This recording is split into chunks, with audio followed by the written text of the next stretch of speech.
go. Magandang umaga mga kapag-aral. Oh, bakit napakaseryoso ninyo sa buhay? Di na ba napakaseryoso ninyo sa buhay? Nabara ba nakasalalay ito sa isang marka? Puntos or recitation? Ngunit ako? Sino ako?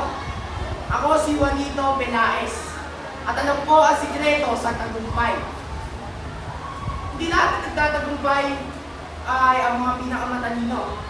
Kadalasan ay yung mga marunong ngiti at marunong magsalita.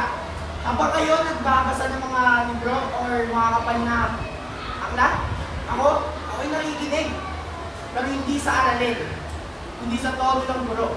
Iniisip ko, ano ba ang kanyang nais? Ano ang nais niyang marinig? Doon ako magaling. Ito, tayo to, si Placido, laging balisa. Paano ba laging takot magkamali? Sa mundong to, kung sino ang malakas ng loob, siya ang lagi napapansin.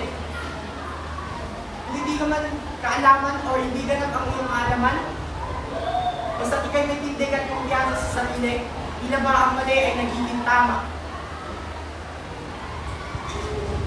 Oh, baka iniisip nyo, wala akong alam. Hindi naman sa ganun. Ayoko na kasi ibuwas ang aking lakas sa sistema na hindi naman patas. Tulad na sa silid-aralan.